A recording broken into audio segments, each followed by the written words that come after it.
And how about this? Joe Flacco, after weeks of dealing with a hip injury, a full participant in practice Friday, and could be designated as the backup to Lamar Jackson versus Kansas City on Sunday. Now, John Harbaugh, when asked about Flacco's Sunday status, he said, quote, "We'll just have to see where we're at," end quote. He's currently listed as questionable. So, Ian Rappaport, give us some more if you don't mind. The Baltimore Ravens are finally nearing a decision on their quarterback situation, thanks in part to Joe Flacco's health. He is rapidly improving and did practice fully on Friday afternoon.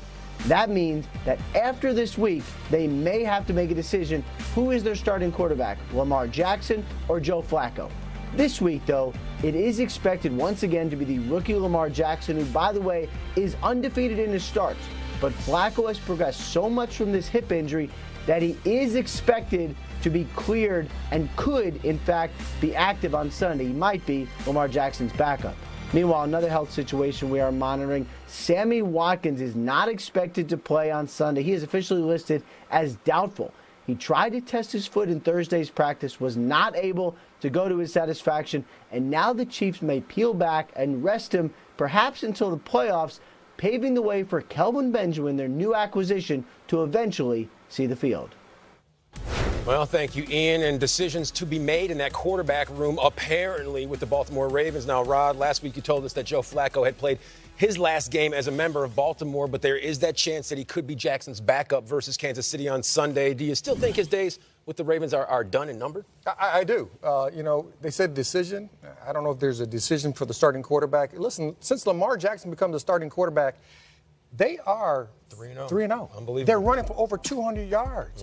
They're doing a lot of good things, and everybody knows what they're going to do, and they're still doing it. So at the end of the day, I think Jacksonville Jaguars needs to call the Baltimore Ravens. Okay. Make a trade for Joe Flacco, have Joe Flacco in Jacksonville next year, and let Lamar be the star for this football team here on out. Wow, Joe Flacco as the starter for Jacksonville down there in Duval County. Interesting. We'll see how things shake out now. Speaking of shaking out water versus oil, that's how that matchup looks to be. Baltimore, number one scoring defense versus the Chiefs, number one scoring offense. How's that going to work out? Well, the key is going back to the offense for the Baltimore Ravens. Okay. They can run the football. If you can run the football, it does affect the football team for the Kansas City Chiefs offense. They stay on the sideline. If they stay on the sideline, you win the minutes of downs of possession or time of possession, then it helps your football team. It helps your defense. But the defense, at the end of the day, they cannot allow big plays. They can't allow those people, the receiving core for the Kansas City Chiefs, to get behind them. They don't do that very often, and they got to keep him in the pocket. When he gets out of the pocket, he has thrown 8 bombs down the field. Now, the Baltimore Ravens defense has only given up 1 touchdown when the quarterback gets out of the pocket this year. So you have strength for the strength, but at the end, they need to make sure that Patrick Mahomes, that he stays in the pocket, and they don't give up any big plays for this football team.